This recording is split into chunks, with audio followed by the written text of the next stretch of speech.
All right, let's talk about the high-stakes world of mergers and acquisitions. All that excitement can be your worst enemy. This isn't about the thrill of closing a deal. This is a reality check. We're going to walk through the disciplined, almost forensic process you need to spot the fatal flaws, the ones that can absolutely destroy value before any ink is dry. I want you to really let this sink in. Forget about deal fever. A true professional's #1 job isn't closing deals, it's protecting capital. And that means you have to flip your entire mindset from optimism to professional skepticism. Seriously, think of yourself as a detective, on the hunt for that one piece of evidence that proves the whole case is a dud. And this is the psychological trap we are all trying to avoid. It's human nature, right? Once a team decides they want a deal to happen, they start looking for data that backs them up, and they start explaining away all the red flags. The framework we're about to go through, well, it's the antidote to that bias. It forces you to be structured and objective about risk. So here's how we're going to tackle this. First, we'll cover the foundational mindset, what I call the philosophy of no. Then, we'll move through a 3-level pyramid of risk, from the absolute deal breakers, to the major issues, to the stuff you can manage. And we'll wrap up with the most critical moment for any M&A pro, making that final call. Okay, let's start with that core philosophy. This isn't about being cynical or negative. It's about being a professional. Your job, your real job, is to actively hunt for the reasons to kill a deal. Believe me, that is the most valuable service you can possibly provide. This slide right here gets to the absolute heart of it. The amateur falls in love with the story, right? The potential, the synergies. The professional, on the other hand, stress tests the foundation. They're constantly asking those tough questions. What if the synergies are zero? What happens if the market turns against us? What's the one single thing that could bring this whole house of cards down? And that's the whole point. Adopting this philosophy isn't just some academic exercise. It has a real, tangible outcome. It protects the firm's capital. It stops you from wasting millions on a flawed acquisition that was doomed from the very beginning. Now, this pyramid is going to be our roadmap. It's simple. We start at the top with the most severe risks, the fatal flaws. If you find one of these, the process stops, period.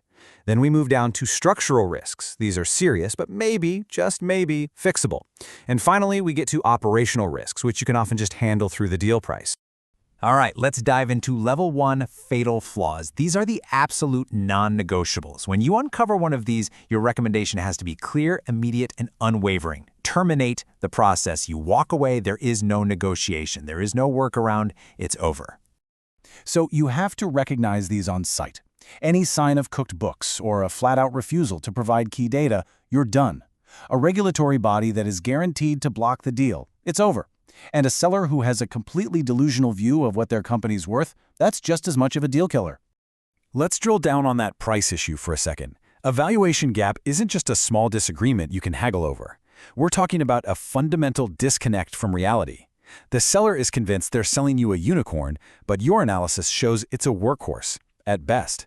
A gap that wide is almost impossible to bridge. Now sure, you're going to hear people talk about an earnout, where you tie future payments to performance. But honestly, those are messy, they're complex, and they usually lead to fights down the road. The bottom line is this: getting into a long, expensive due diligence process with a seller who is fundamentally irrational on price is just a colossal waste of time, money, and focus.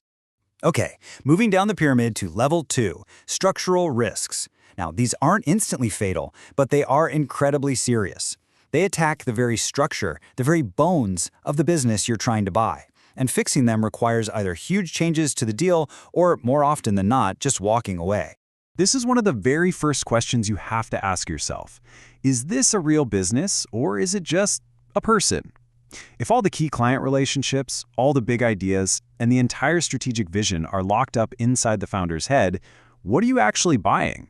You might just be buying a salary for someone who is about to cash a giant check and walk right out the door. We call this key man risk. It's simple. The value you're paying for today has to be there tomorrow, long after the founder is gone. If the business can't operate and thrive without that one specific individual, its long-term value is basically zero. Here's another huge structural risk, and it comes down to a single number: 20%. If any single customer makes up more than 20% of the target's revenue, you have a massive concentration risk. I mean, just ask yourself, what happens if that one customer leaves? poof, your revenue projections, the entire basis for your valuation, it all collapses overnight. And you have got to look under the hood. Technical debt is a giant, often hidden liability. You think you're buying a sleek, modern tech company, but what you're actually buying is a multi-million-dollar project to replace an entire system that's being held together with the digital equivalent of duct tape. You have to find this stuff during due diligence. All right, let's hit the bottom of the pyramid. Level 3, operational risks. These are the kinds of issues you usually uncover when you're deep in the weeds of due diligence. They're serious, for sure, but they are often manageable. And usually, you manage them by adjusting the purchase price down to account for the cost of fixing the problems. So here we're looking at things like a toxic work culture that's totally incompatible with your own, or a messy financial records that are going to take a major effort to clean up, or maybe the business is just extremely sensitive to swings in the market. These aren't necessarily reasons to kill the deal, but you absolutely have to put a price tag on their potential impact. And let me be clear, culture clash is not some soft issue. It has hard financial consequences. I mean, the Daimler-Chrysler merger of equals is the classic textbook case, right? The rigid, formal German approach smashed right into the freewheeling American style. And the result? A decade of infighting, inefficiency, and massive value destruction. And this quote just nails the core problem with operational risk. Your financial model might look absolutely beautiful on a spreadsheet, but if you underestimate the real-world friction of smashing two different companies together, you are going to underperform. The costs of integration are real, and they have to be baked into your valuation. So we've worked our way down the pyramid, we've done the forensic work, we've analyzed the risks from every angle, and it all leads to this moment, the go/no-go decision. This is where you earn your keep. This is the moment that defines your value to the firm. Look, when it's time to recommend a no-go, it needs to be this simple, this clean. No ambiguity. Step 1, you identify the red flag using our pyramid. Step 2, you assess its impact. Is it a fatal flaw or something we can manage? And step 3, if it's a deal breaker, you make the clear, unambiguous recommendation to exit. I really want you to let this sink in. Saving your company from a bad deal is your single biggest win. It is not a failure to walk away from a deal. It is the ultimate success. It's the successful end of a professional discipline process. It's the whole reason you're in the room in the first place.